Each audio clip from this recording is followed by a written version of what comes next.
अगर हम मसीह में हैं और हमारे द्वारा परमेश्वर और पवित्र आत्मा नहीं काम कर रहा है तो तुम समझ जाओ कि तुम कर चुके। हमारी लड़ाई जो है लहू और मांस से नहीं है। जिसके अंदर लहू है, जिसके अंदर मांस पाया जाता है, उससे हमारी लड़ाई नहीं है।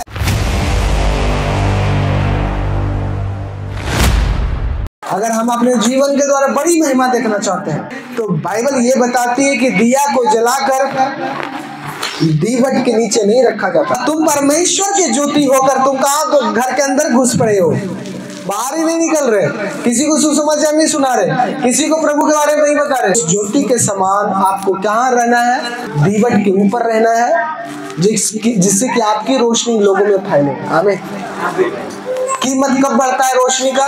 जब वो प्रकाश देती है ना, जब उसमें रोशनी निकलता है तब उसकी कीमत होती है। बाइबल ये भी बताती है कि जो निकम्मा पेड़ है उसे काट दिया जाएगा। प्रभु ने बोला तुम मेरी डालियां, मैं कौन हूँ? दाखलता हूँ। अगर तुम मुझ में बने रहोगे और मैं तुझमें बना रहूंगा तो तुम क्या लेकर आओगे? बहुत सारा फल लेकर आओगे। लेकिन अगर हम मसीह में हैं और हमारे द्वारा परमेश्वर और पवित्र आत्मा नहीं काम कर रहा है तो तुम समझ जाओ कि तुम कट चुके हो। तुम कट चुके हो। बहुत सारे लोग बोलते हैं मैं 10 साल से वहां था सर, मैं तो बहुत अच्छा विश्वासी था, मेरे जीवन में तो मैंने बहुत सारे ऐसे काम देखे, लेकिन उसके कहते सबके जीवन में मैंने काम देखा लेकिन मेरे जीवन में कुछ नहीं हुआ। क्यों? क्योंकि तुम दाखलता से तुम्हारी डालियां काट दी गई है।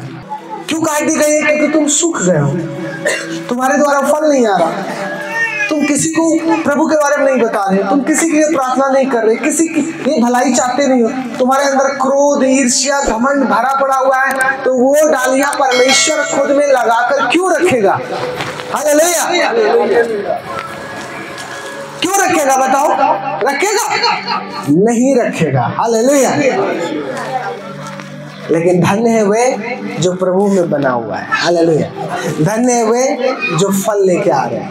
धन्य है वे जो लोगों को प्रभु के बारे में बता रहे हैं। धन्य है वे जो दूसरों के लिए प्रार्थना कर रहे हैं। कहते हैं उन लोगों के लिए स्वर्ग में बड़ा प्रतिफल है। आमीन।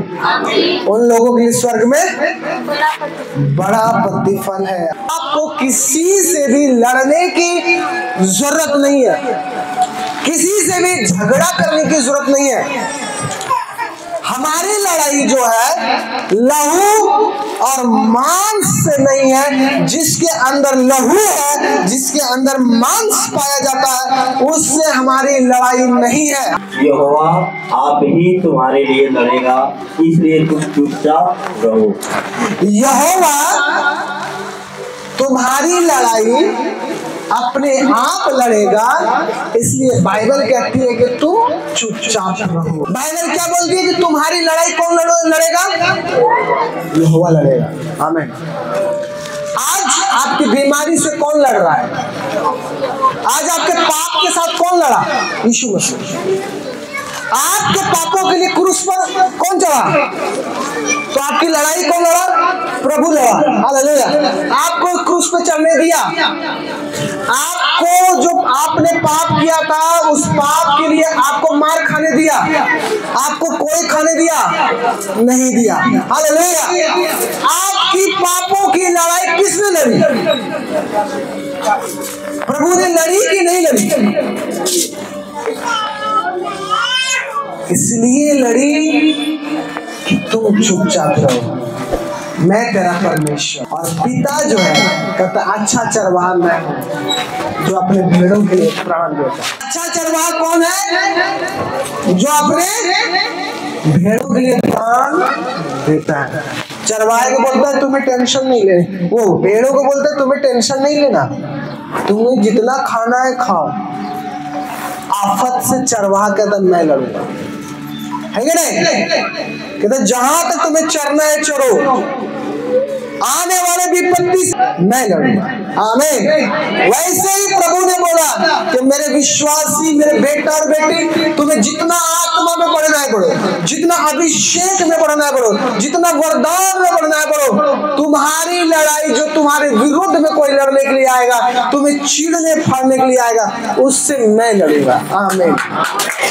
इसलिए प्रभु का वचन कहता है अच्छा चरवाहा मैं हूं क्योंकि मैं अपने भेड़ों के लिए प्राण देता हूँ। कहता अच्छा चरवाहा नहीं हूँ, क्योंकि भेड़े मेरे शब्द सुनते हैं। इसलिए अगर आज आप कोई भी मुश्किल में है, बीमारी में है, दुख में है, परेशानी में है, कोई भी बीमारी आप या कोई भी कष्ट हो या पीढ़ी दर पीढ़ी का श्राप हो, कहता है अब तुम मेरे पास आ चुके हो। हालेलुया।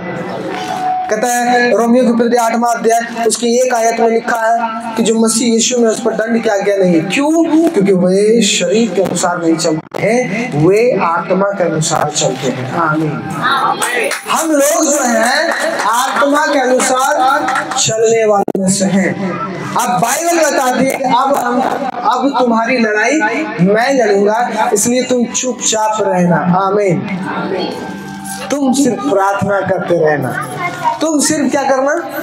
प्रार्थना करते रहना। तुम सिर्फ आज्ञाओं को मानना, तुम सिर्फ वचन को पूरा करना।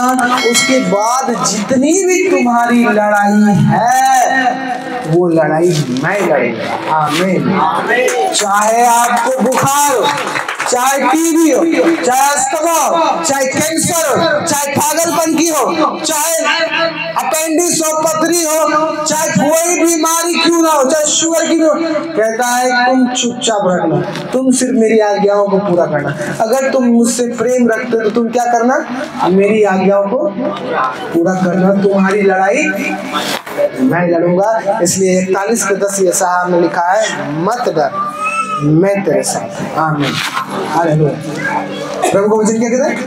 मत डर, मैं तेरे साथ। इसलिए यहाँ पे आए हुए हर एक विश्वासी इस बात को जानो कि हमें किसी से डरने की जरूरत नहीं है, ना कोई बीमारी से, ना कोई दुष्ट आत्मा से, ना कोई रोग से, ना कोई आफत से, क्योंकि प्रभु ने बोला डरना नहीं, तुम्हारे साथ मैं हूँ, तुम्हारी लड़ाई मैं लड़ूंगा।